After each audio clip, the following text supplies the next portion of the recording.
First of all, thank you all for this first of this leadership conversation series. The topic for today's conversation is restart post COVID-19, the road ahead. Good afternoon, all, and thank you all for being part of this conversation. We have a fairly an eclectic mix of professionals.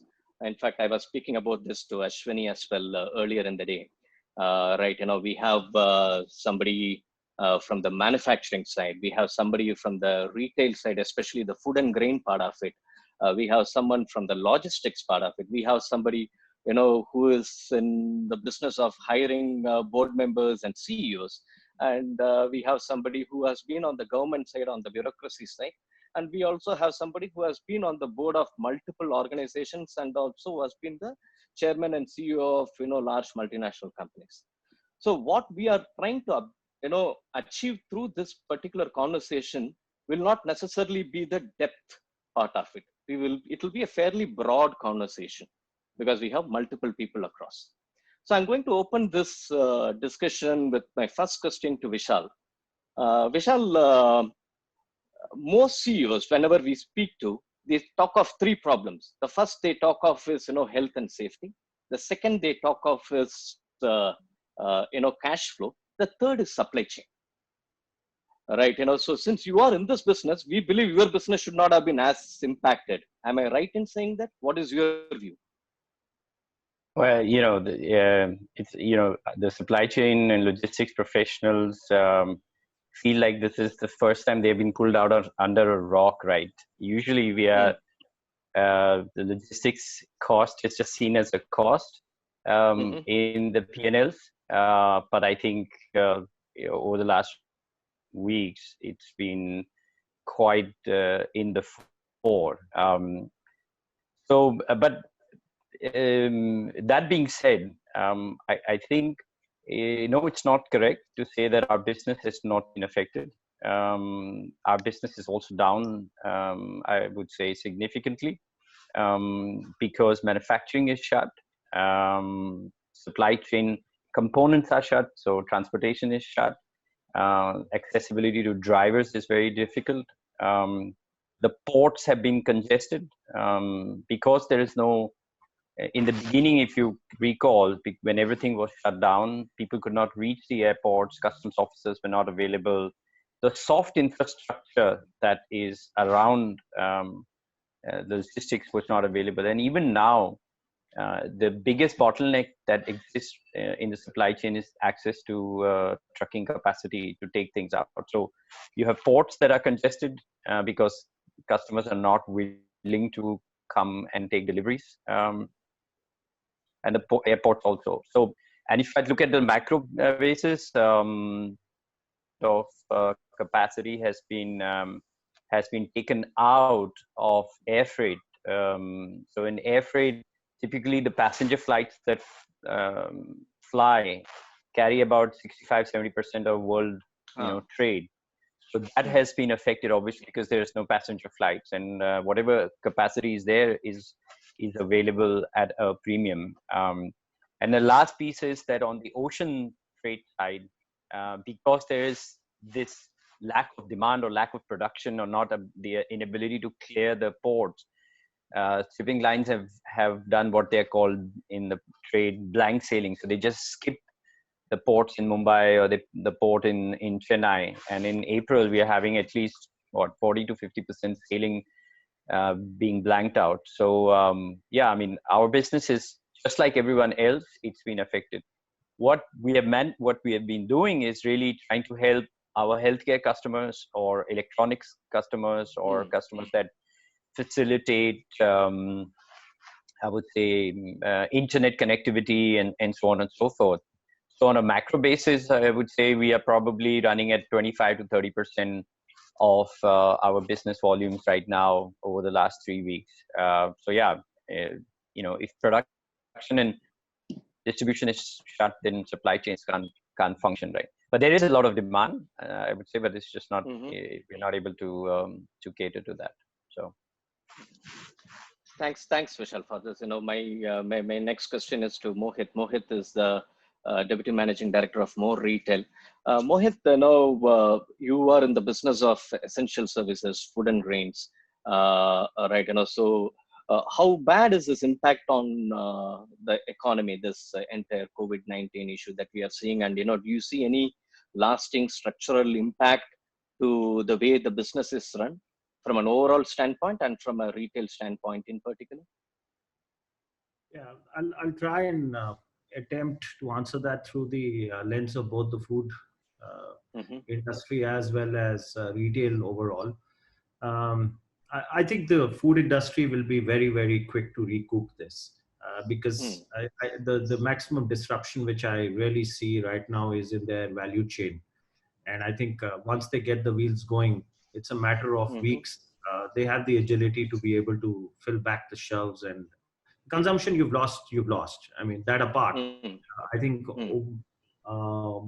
overall basis, I think that will be the quickest to recover. Okay.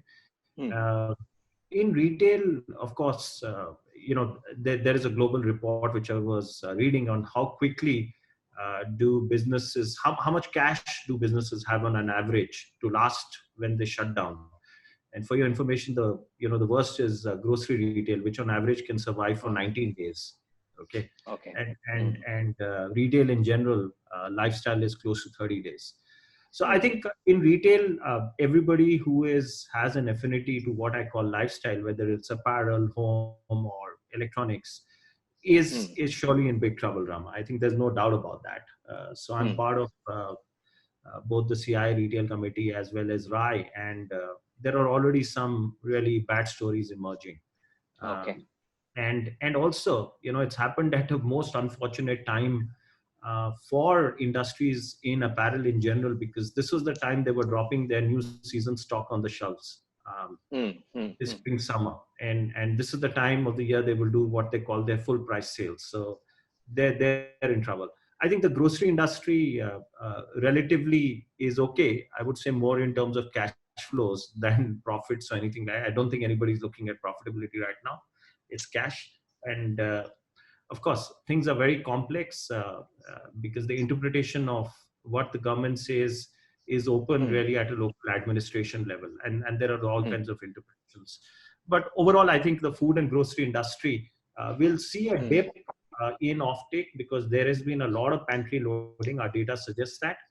But will smoothen out, I think, in a matter of 2 or 3 months. So food industry, more or less, will recoup very soon. Non-food retail is going to have a tough 6 to 9 months. If this drags through to middle of May, you can easily expect closures unless there is strong government intervention. And I think largely grocery retail will come out in a few months, 2 to 3 months is at most. I want to hear from Ashwini, right, from a manufacturing industry standpoint. Services companies can still afford to do some work from home.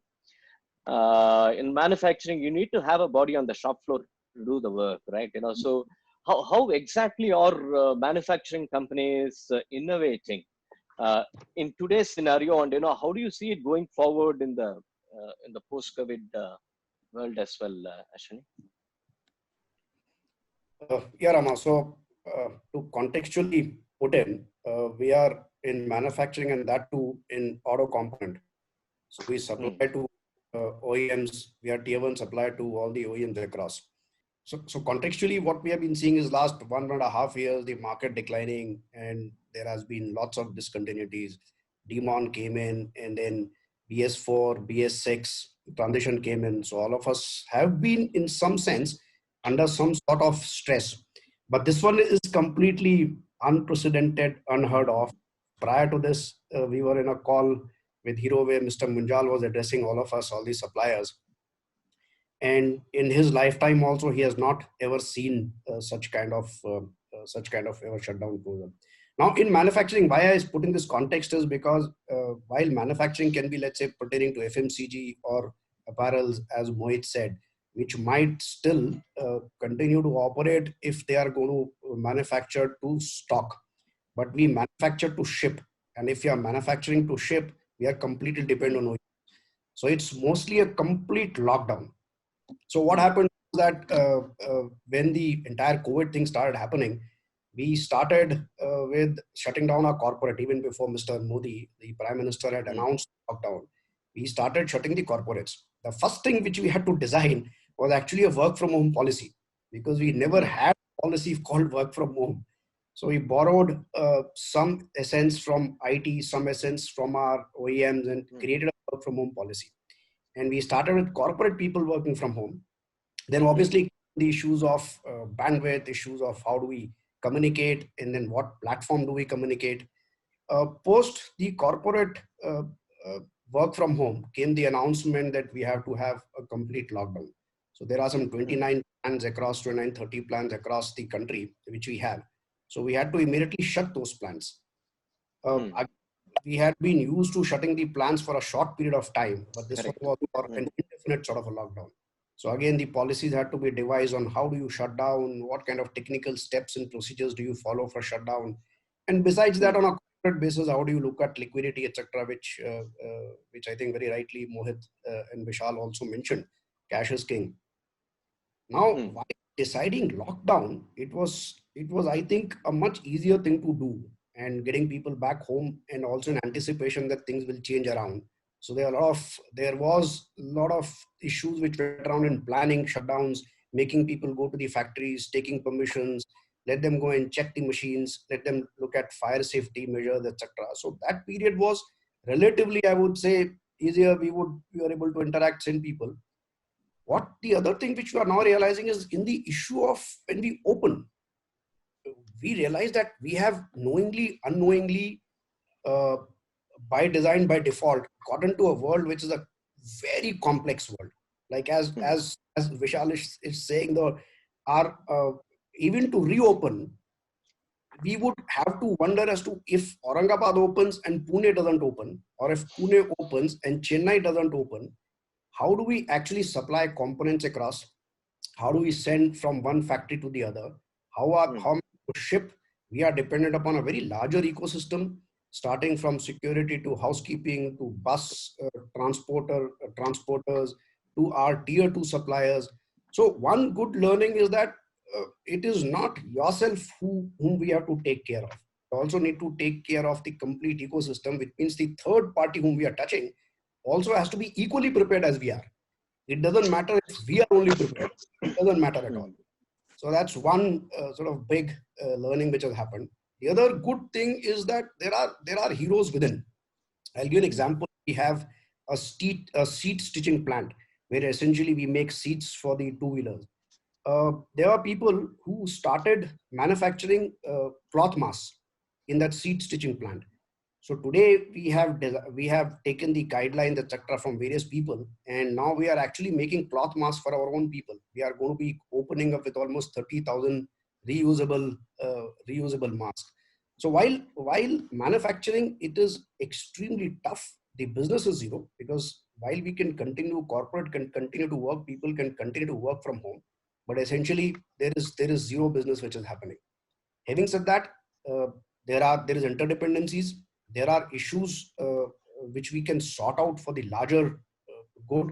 We can actually, now we are talking about supplying even masks to people who otherwise, and even some OEMs like Maruti and Mahindra, and we are also getting involved in it a smaller fashion, is starting manufacturing of ventilators. So not only manufacturing what we currently do, but can we look at certain alternate areas of manufacturing which are which would be able to bring relief to other people at such uncertain times. That's the second sort of a learning. Third, of course, is something which all of us would be having, that perhaps in good times we end up creating lots of jobs and lots of people doing lots of work, but when the times are bad, we realize that half of those jobs can actually be delivered from home. So perhaps we're going to decide upon a new normal as to how many of those jobs can be delivered from home itself. Fair, right? In fact, I'm tempted to ask a lot of addendum questions to it, but time is a huge constraint, and I have to become wary of it right now. I'm going to move to Mr. Uday Khanna, right? So he's someone who has who has led large multinational organizations, and is also on the board of multiple companies as we speak, both Indian and multinationals. So what I was saying is, we heard three CEOs speak, and they were not necessarily painting a rosy picture of that. Right, so wanted to ask you a macroeconomic question. The question is there a recession risk looming? Okay, we are seeing aspects of breakdown in credit lines, right? There is a liquidity crisis looming. Do you see a recession risk? Yeah, in my view, I think we are really, this is, even the IMF has said, is the worst economic fallout since the 1930s depression. So, and you've seen the World Bank saying that, our GDP will be around 1 to 2% or 2.8% maximum. So, economically, I think we have to be very prepared to get into a recession. As I was saying, I think the crisis will be far deeper than we are expecting. And this will depend on the severity of how soon we can, overcome the health crisis, and which I think is the immediate priority, and then is the economic crisis. So the duration will decide that. And while we should hope for a V kind of recovery or a U-shaped recovery, we should not forget it could be even L-shaped, mainly because, in my view, especially in India, we've not seen the kind of financial intervention which is required to smoothen the wheels of industry from the finance ministry and the Reserve Bank, as has been done in most other countries. We've spending less than 1% of our GDP. America is over 10 to 20. So my fear is that unless we can get adequate financing and keep the wheels of commerce moving, I fear that it should not get into a logjam, and then you have bankruptcies, and then you get into a very bad cycle. So my first point is that we need the government to ensure that there is enough liquidity. If you see, I think more is more optimistic. But I was chairman. If you take a footwear company, their revenues have become zero because they sell retail and nobody is buying. Their costs are still the same. And depending on your leverage, it's a question of time. And how do you keep your workers running, and how do you keep paying your rentals if you have 1,500 stores, etc., etc. So in my view, the government will have to come, and they keep postponing the package. Now this is of this group which is going to, but we'll have to put massive money in the hands, especially in the bottom of the pyramid, because the other issue is more than 80% of our workers are in the informal sector. So if we don't do anything there, I think the optimism of organized industry may not realize, because it may not be so much a supply problem, but there will be a total lack of demand. So therefore, one point that I do want to make is that we do need to tell, and I'm sure there are people who are part of the CII and FICCI representations to the government. But what worries me is the delay. Even the Prime Minister this morning did not announce any package. The other issue, just Mr. Dadu didn't get a chance to answer, so I just want to answer on his behalf that in terms of globalization, I think we'll have to now depend on localization to the maximum extent possible. So this whole supply chain and our suppliers and suppliers will become a big issue. Hopefully, India will gain in the process if there's a realignment away from China, for instance.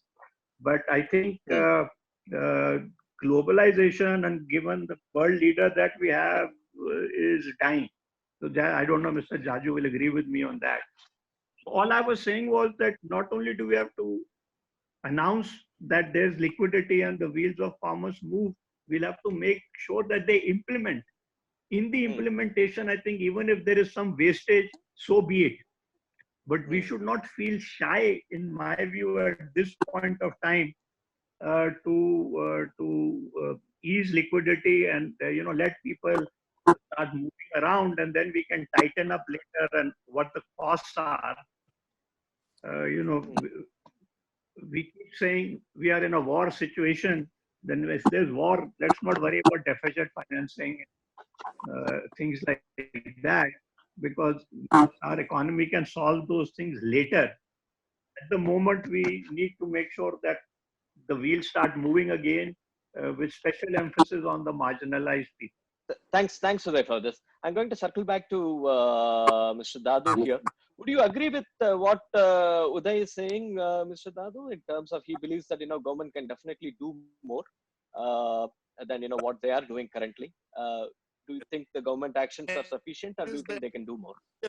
Now, I think we are sitting on a four-legged stool right now, where you have the politician on one side, the industry on the other, migrant workers and the BPL on one side, and the civil society on the fourth.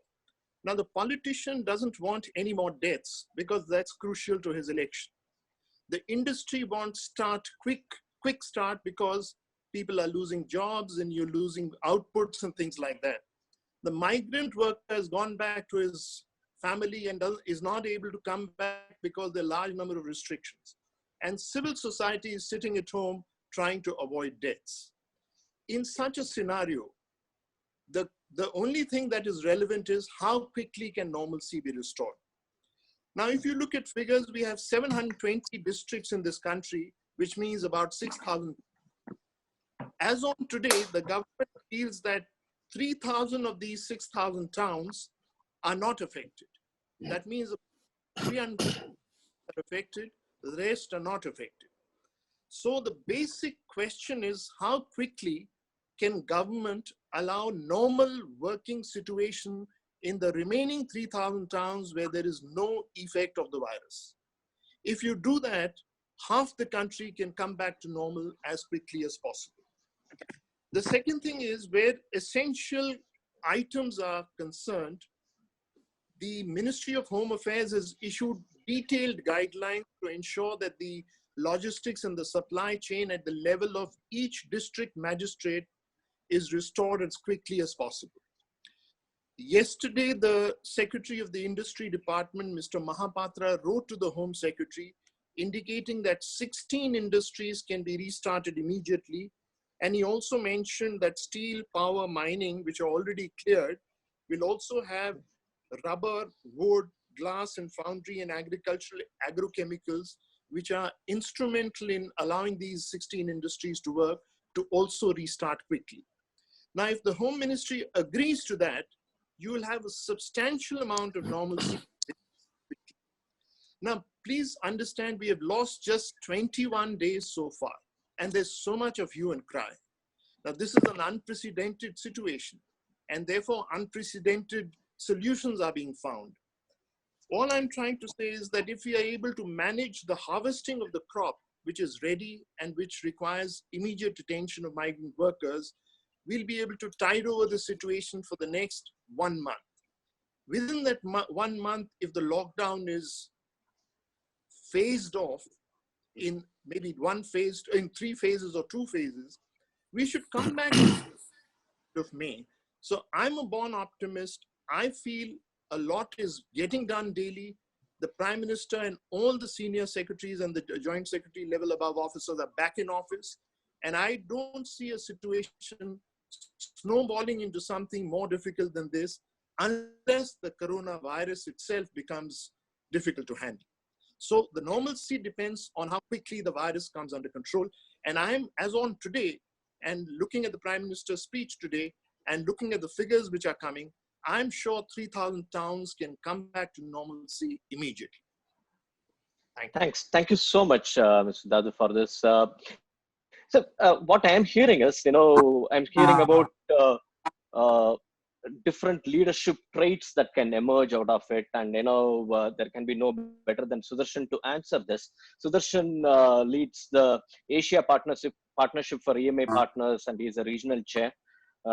So from your view, what are the parameters? I mean, what are the leadership traits that you think are emerging out in this situation, in this crisis that we are seeing, Sudarshan?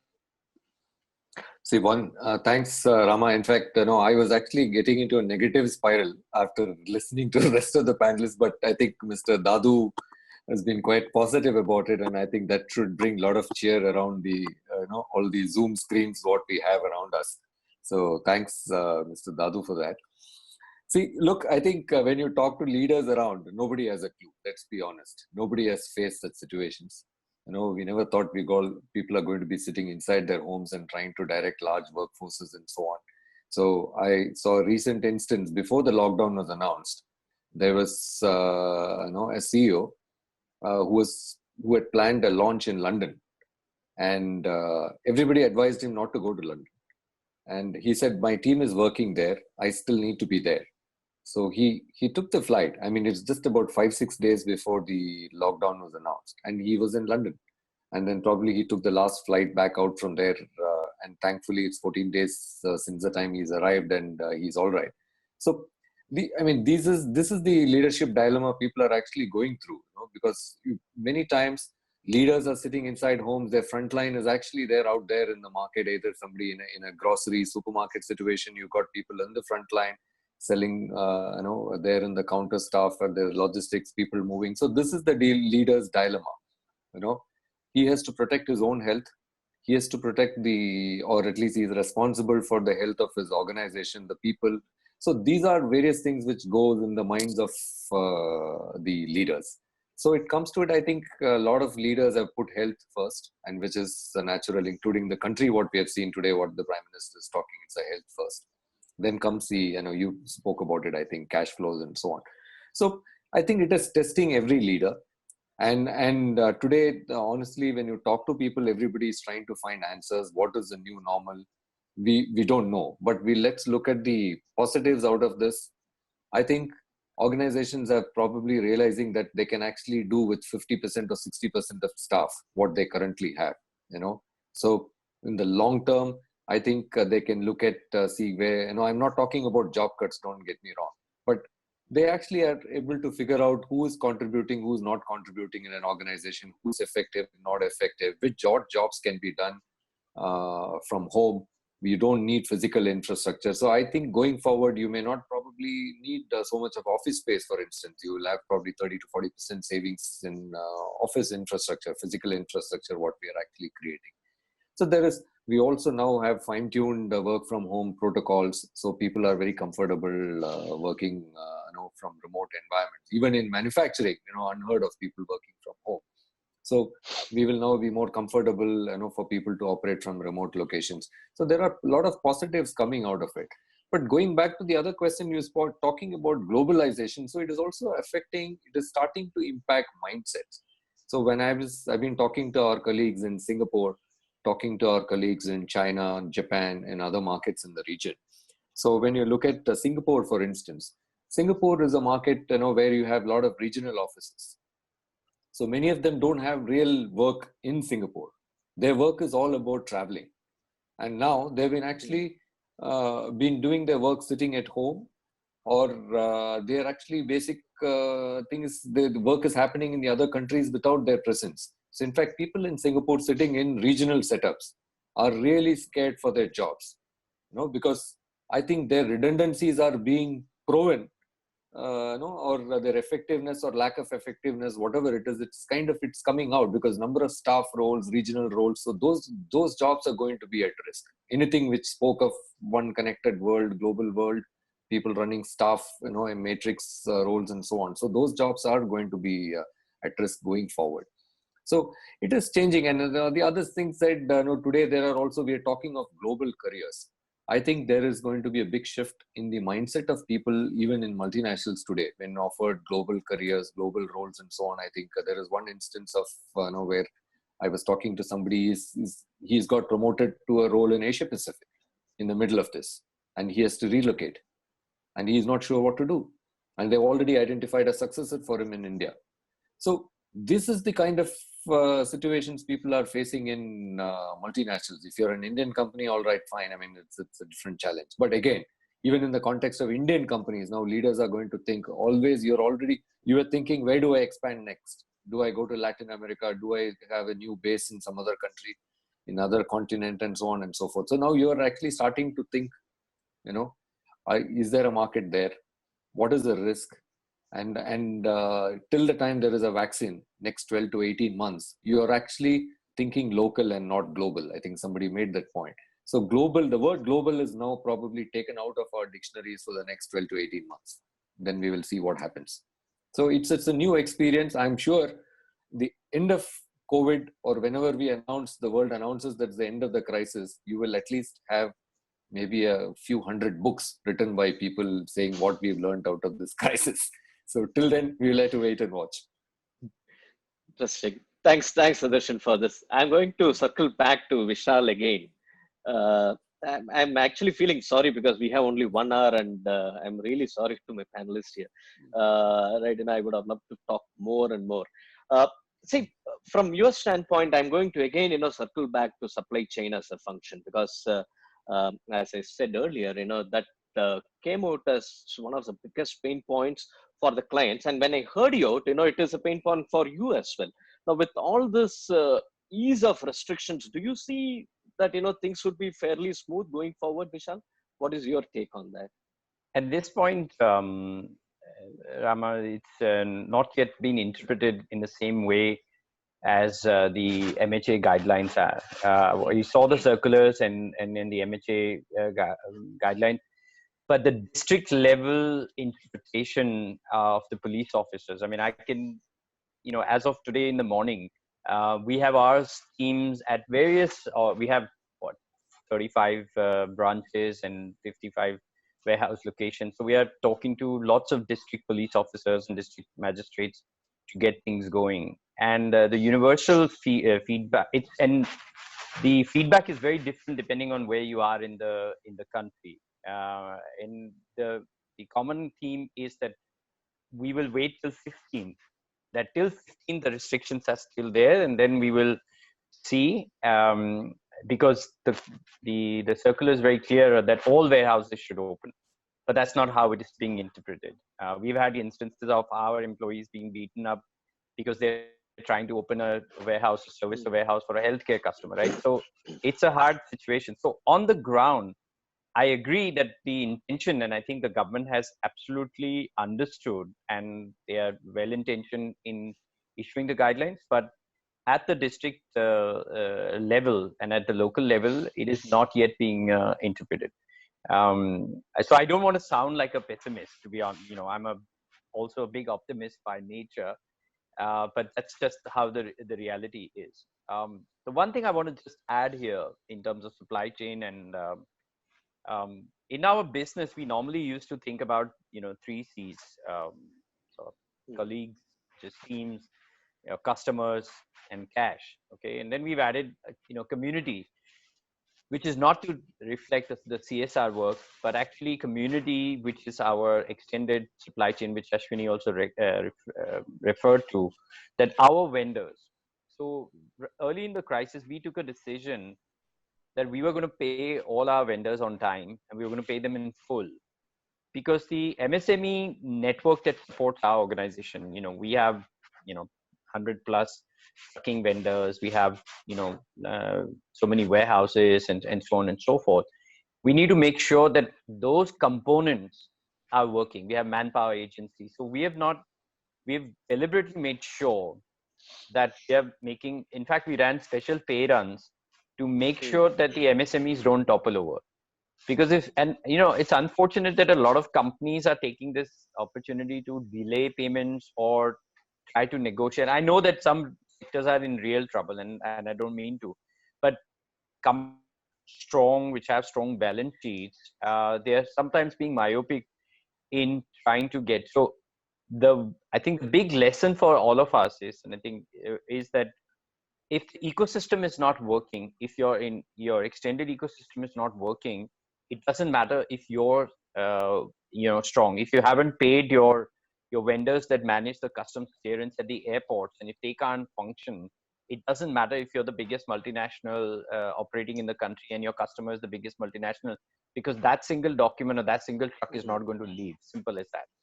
So I think knowing how your supply chain the extended ecosystem where the bottlenecks are, looking forward and looking backwards. That's what we are doing, talking to our customers and trying to understand where their challenges are and where they're going to need, and then going backwards and saying which of our bottlenecks do we have to be mindful of. So one last example before I end here.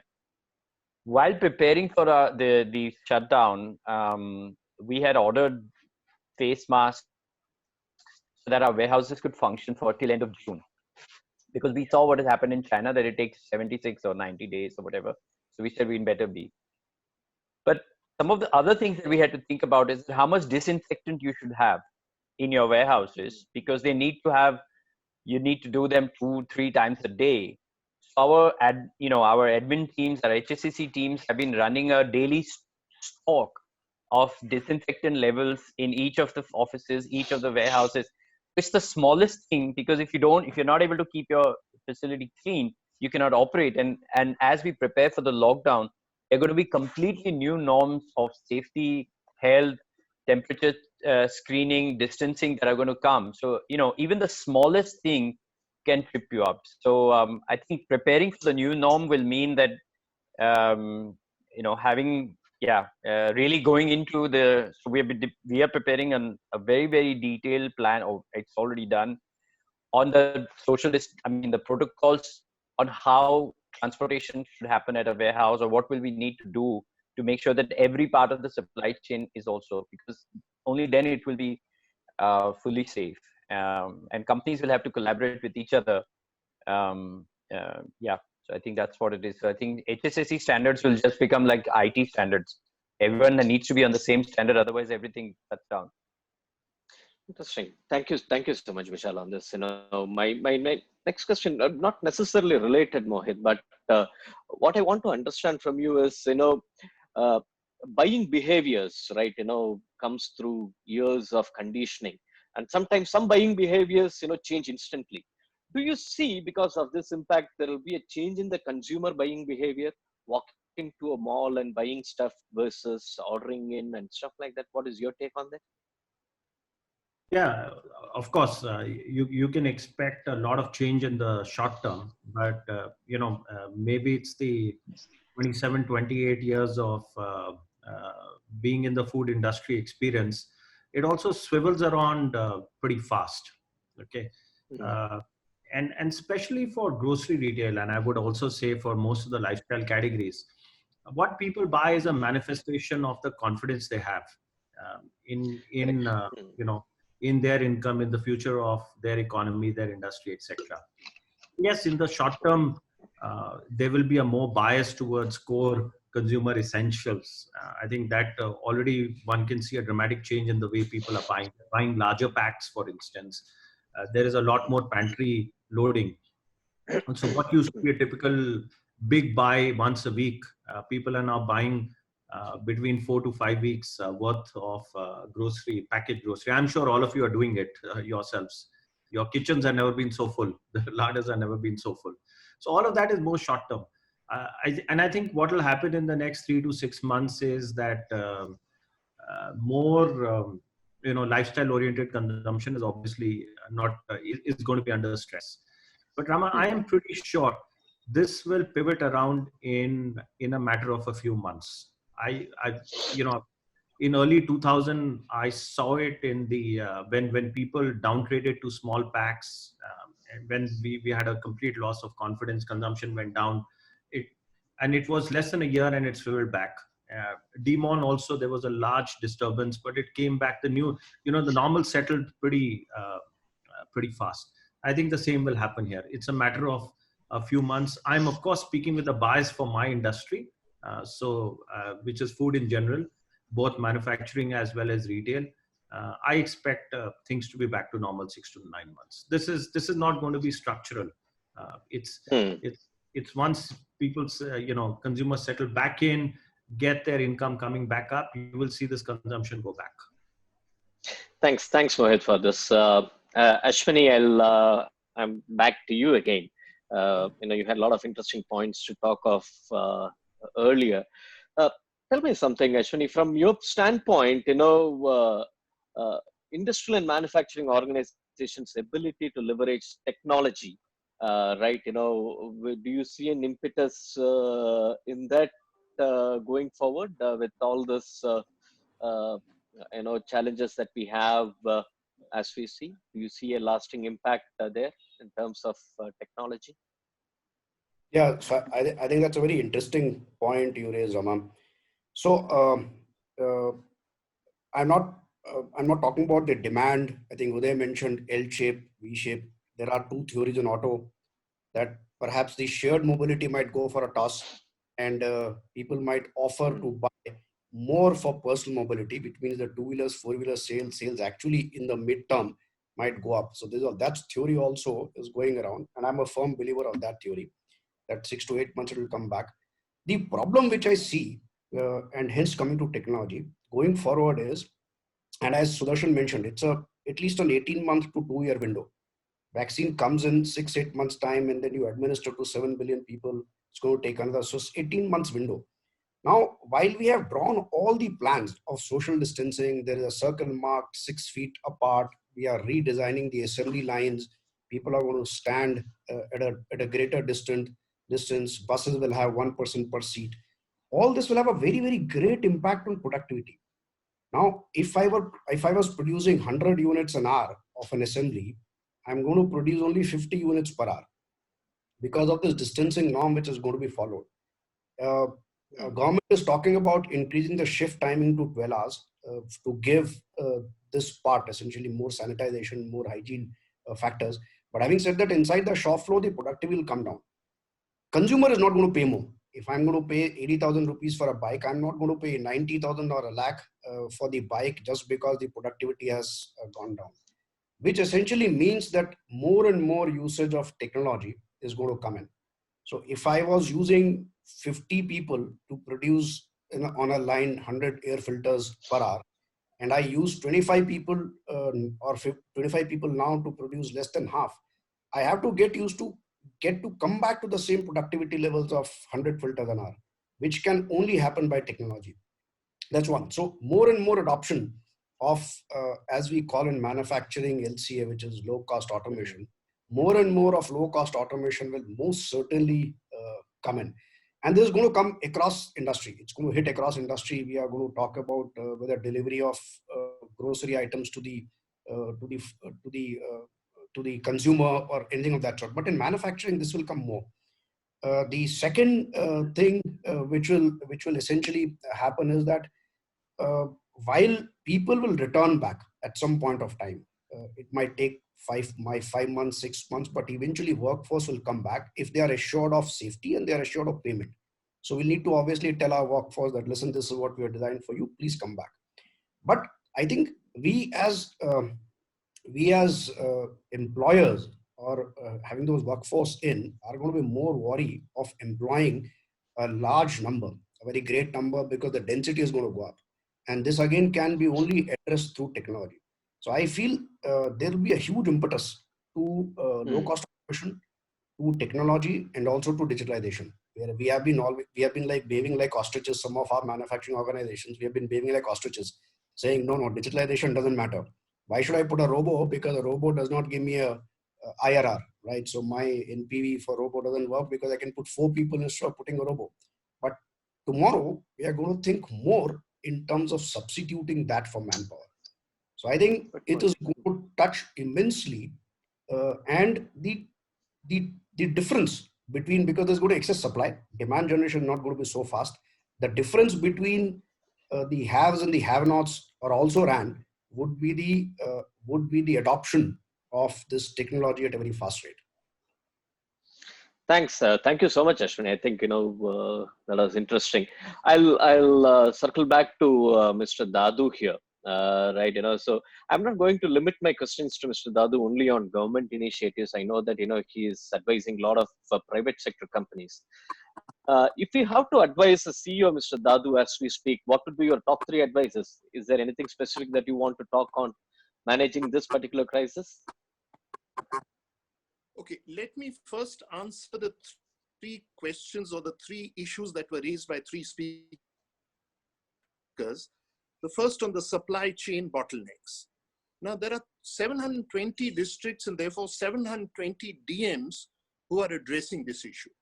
As I mentioned, about 3,000 towns or about 300 odd DMs don't have a problem at all.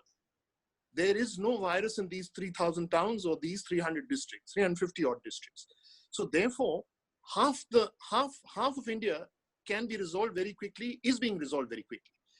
In the 350 odd districts where there are problems concerning about 3,000 towns, MHA has issued revised guidelines to the chief secretary saying, please tell your district magistrates and superintendents of police to resolve these issues, including warehouses, including all the places where the trucks are.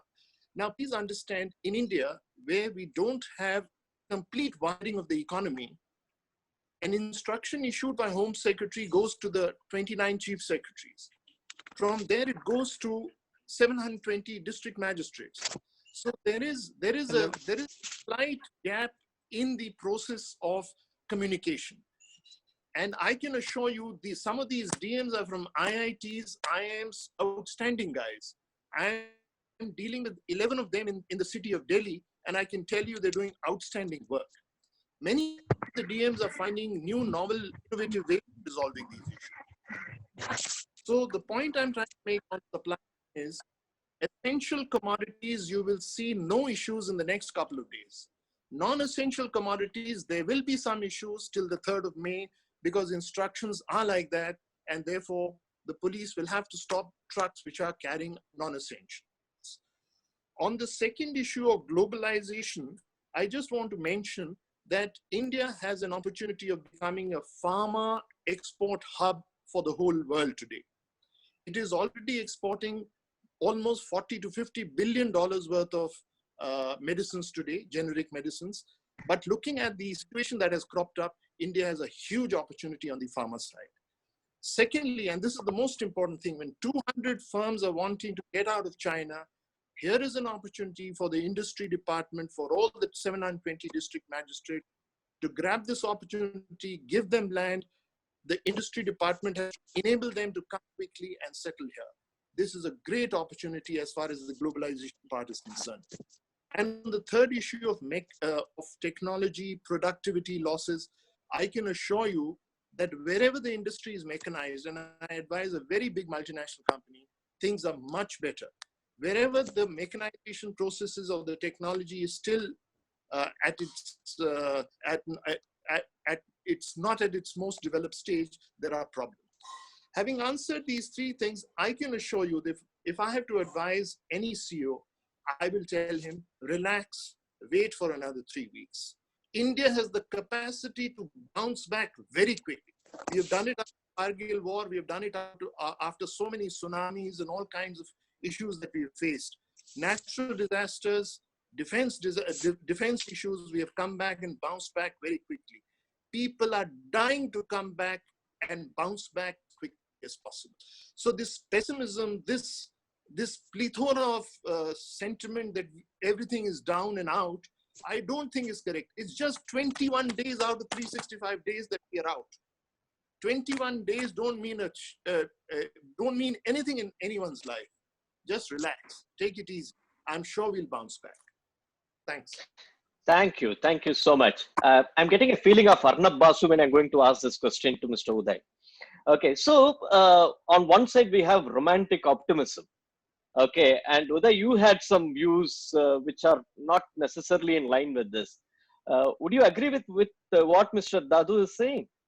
I consider myself also an incurable optimistic. So I think we all have to be positive. My pessimism was only that in terms of the implementation of what we are talking and the attention to detail and our ability, there is a huge gap. And therefore, and I would be delighted if I'm proved wrong, but I believe that much more priming the economy or pumping or whatever word do you use, getting credit into the system and, even subsidizing some of the poorer questions will need to be done. Otherwise, it will not happen. And And if it does not happen, then I fear that we get worse, because if you go down, then to get back makes it much more difficult. And of course, I think all the speakers here have at least got their own systems in order and they seem reasonably confident. But the way I feel is that things will not happen. We will have to make them happen. And even if you see a lot of even the letter that the Commerce Industry Secretary has written, I mean, how practical is it?